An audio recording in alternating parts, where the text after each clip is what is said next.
So I recently attended the SPS Show in Germany, in Nuremberg, and I found it really interesting. When I visited the Beckhoff stand, I found a really interesting modular robot concept. You could basically build up a robot from multiple types of axes into your custom requirements. So you could have a 7-axis, a 10-axis, or a 2-axis robot. I found that really interesting. That enables us to make really custom handling systems out of these modular devices.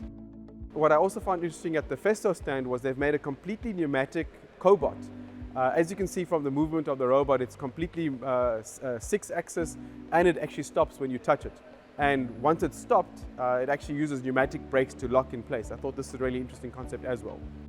Sticking with robots, at the Siemens stand I found a completely Siemens-driven robotic arm, 6-axis, all driven by Siemens motors and Siemens drives. And they've actually developed software that enables us to program robots like you would a typical 6-axis robot.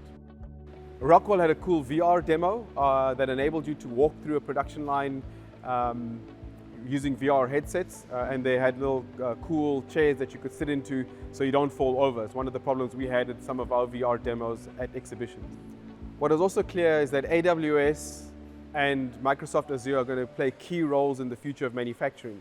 If I look at their stands and how many partners they had on it, from big guys like PwC to smaller startup manufacturers or startup solution providers to the manufacturing industry, I think AWS and Microsoft Azure have a big role to play in the future of cloud manufacturing. AWS also had a very interesting sensor that measures vibration and temperature. They call it the Monotron. From what I understand, it was actually developed out of an internal requirement out of their distribution centers. There was also a company called Software-Defined Automation, and what I found interesting about them is they're actually solving the problem of backing up PLC code. It's one of the big challenges we have in our company, where we have different versions of PLC code, some running on the production line, some stored on servers, and essentially what they've done is they've created a GitHub for PLC code. I thought that was pretty interesting and very useful. We'll definitely be digging more into that.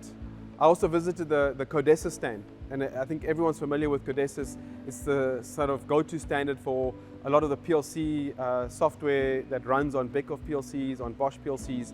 What I found really interesting was for 110 euros, you can download a soft client that runs on a Raspberry Pi, essentially turning a Raspberry Pi into a PLC.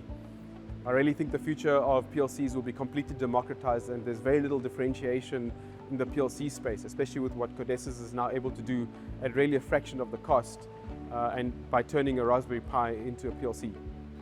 And by far the standout product was actually from 3 companies, Phoenix Contact, Beckhoff, as well as Siemens. What they've created is a machine learning execution system that actually runs on a PLC. So one of the challenges we have with our machine learning applications is how do I switch inputs and outputs? How do I turn a motor on and off from my machine learning algorithm? And what they've done is they've been able to create a piece of hardware that runs machine learning algorithms and actually switches I/O and drive motors, etc., by simply calling a function block. I thought this was really innovative. And for me, the stand of the most impressive stand out of everyone was by far Siemens. They actually had their own hall. It was really massive, and what I thought was most interesting about it was that they actually had a stage and they were talking about their products on that stage, which gave us a real insight as to what was on display at the show. I'm looking forward to the next SPS. Here's another Machine Monday.